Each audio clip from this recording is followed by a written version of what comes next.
Hello and welcome to the Cascade Drive Neighborhood Street Traffic Calming meeting.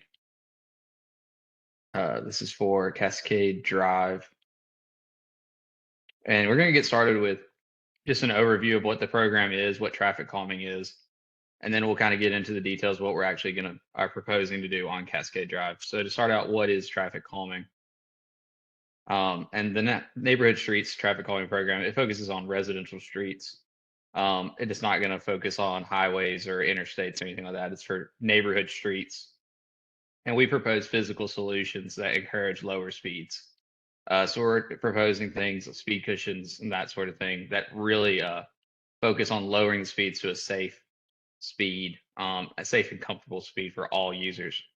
Um, so that's kind of the focus of the program. So the way we do this is through the 3 E's of traffic calming. The first one is education. That's educating drivers and all users of the roadway on how to be safer out there, how to make sure you're doing things that maintain a safe environment for all users. It's things like this presentation. The second E of traffic calming is enforcement. That's with our great partners at the Metro Nashville Police Department. They're really in charge of this second E, and it's really enforcing the laws and rules of the roadway that are out there. And then the third E that we're really focusing on with this project is the engineering. It's actually engineering the streets to be safer for everybody involved. Um, so that's really what we're going to focus on with this project is really the engineering aspects of what we're doing to the street. And this is part of safety and vision zero. Vision zero is the vision that we will have 0 deaths on our roadways. And that's really the end goal. So the point of this is by lowering speeds, you do lower the chance of a fatality, particularly when a pedestrian is hit by a vehicle. So when a pedestrian is hit by a vehicle traveling at 45 miles an hour, the pedestrian only has around a 35% chance of surviving that accident. Where if a pedestrian is hit by a vehicle traveling at 25 miles per hour, it has an 89% chance of surviving. So a much higher likelihood that a slower speed collision results in less uh, results in a better chance of survival for the pedestrian. So this is very high demand process. A lot of streets have applied. We've had over 500 neighborhood streets apply for this program, and we've had 85 that we were selected in the summer of 2023. And Cascade Drive is one of those 85 streets. If you have any questions outside of the Neighborhood Streets Traffic Calming Program, I highly recommend going to Hub Nashville. It's hub.Nashville.gov, or you can call 311. And there's also an app.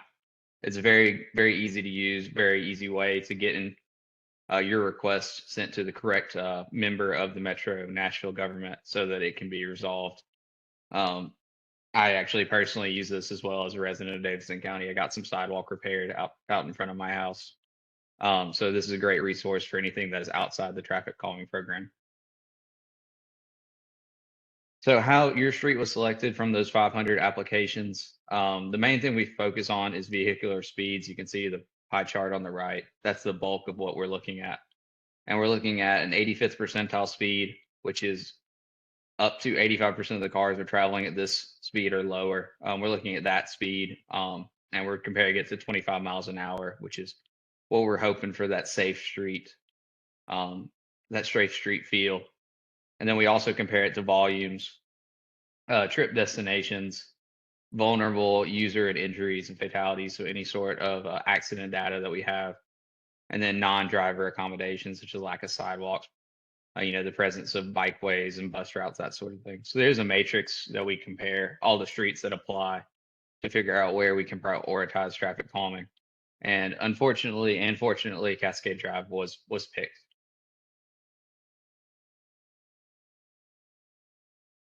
So Cascade Drive from Bighorn Drive to Saundersville Road was applied for, and that was this street section that we are currently looking at today. And the reason it was picked, going back to that prioritization metric, is the 85th percentile speed was around 38 miles per hour and had a volume of almost 1,700 vehicles an hour.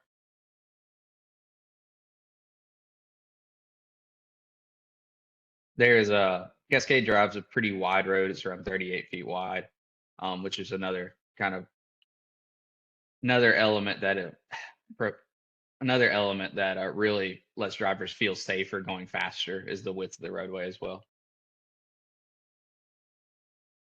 So as you can see on the map, this is the Cascade Drive from Bighorn to Saundersville Road. It's highlighted over there on the right in yellow.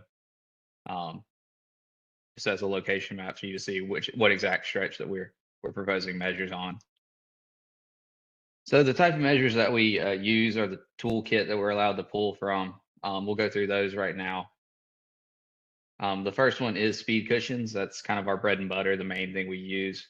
They're a modular rubber device. The reason we like speed cushions in particular is because they have gaps between them that allow for emergency response vehicles to still get around fairly quickly, but they do slow down typical vehicles such as sedans and small trucks, SUVs, those sort of things.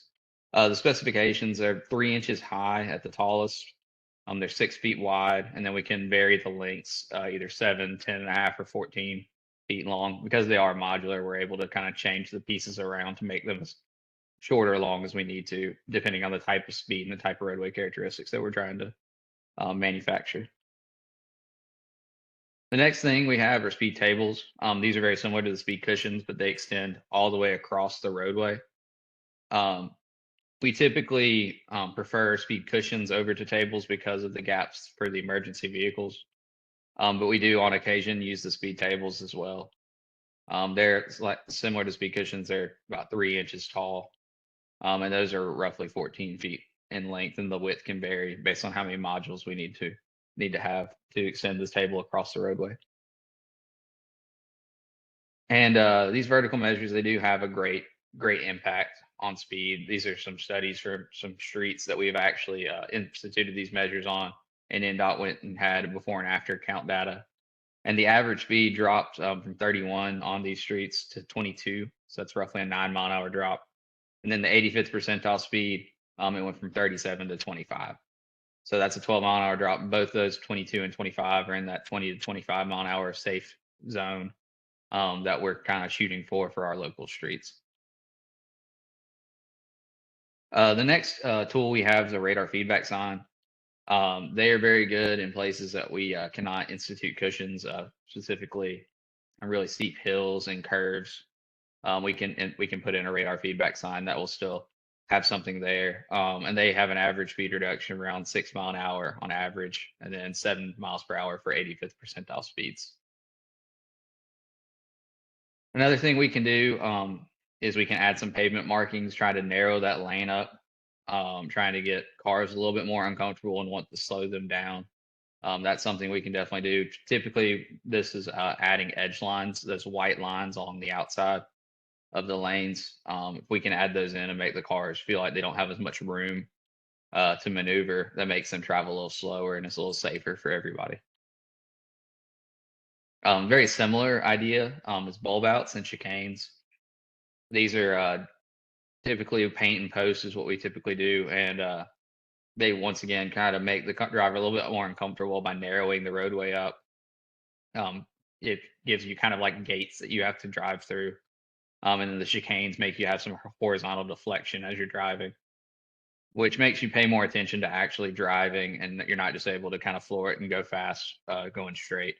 So it adds a little bit to the driver, which makes them slow down and take in all of the environment and really go at a slower speed. Another thing very similar to the chicanes is the traffic circle. That's another horizontal deflection device.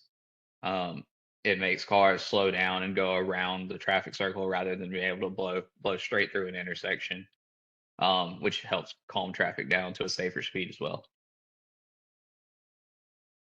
So this is the actual proposed concept for Cascade Drive between Bighorn Drive and Saundersville Road. We're proposing a set of 8 speed cushions, and those are going to be placed roughly 400 to 500 feet apart.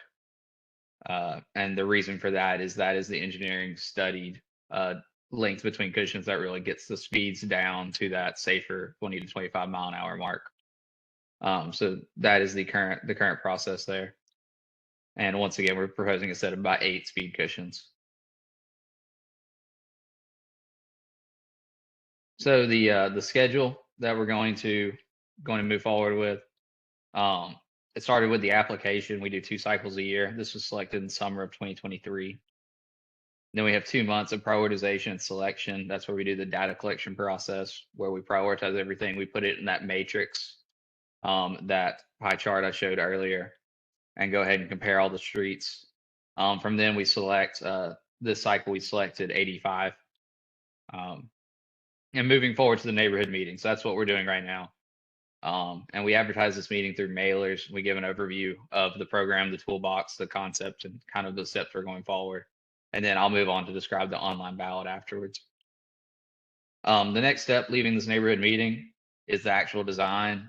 So we have a concept right now with 8 speed cushion locations. We'll go out, do a field review, refine that concept design, really get that nailed down exactly where those cushions need to go. If there's anything else that we need to consider, we'll consider other input from this meeting. And then if asked for by the community, we will have a second neighborhood meeting to go over the finer points of the design. If not, we can skip straight forward to the online ballot. The ballot is sent out via mailers with unique IDs, and there's a 6-week window for voting. So you'll have 6 weeks from receipt of the ballots to actually vote, and it will require 66% of the votes that are cast to be favorable to pass. Assuming the ballot passes, we will order materials and install the devices. And that is a little bit of a longer process due to some backlog that we currently have. So that's currently an 8 to 10 month construction timeframe. And that's mostly due to getting contractors scheduled and getting materials ordered and in-house.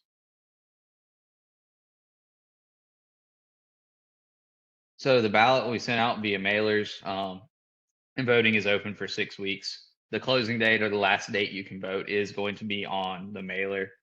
And you can always respond with yes or no as part of this. It'll have a link to the actual design, so you'll be able to review it. And like I said, it's 66% of the people that vote. So if there are 10% that vote, we need 7 people to say yes. If there are 2 people that vote, we need both of them to say yes. It's 60%, 66. Wow, it is 66% of the people that do vote, not 60% of the people that were sent a ballot. So the ballot zone, as you can see on screen, is every residential property that fronts Cascade Drive, as along with churches and schools. Both of those get 1 vote. If you do have an owner that owns multiple properties, they only get 1 vote. So if you have somebody that owns a house and then they own the house beside them and rent it, they only get 1 vote, even though they own both houses.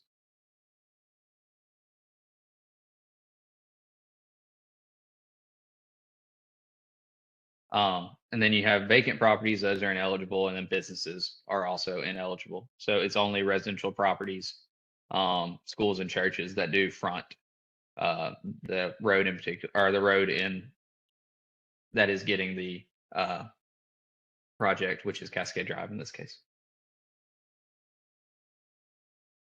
If you have any questions, feel free to reach out to NDOT TrafficCalming.Nashville.gov. Once again, that is NDOT, NDOT, TrafficCalming.Nashville.gov.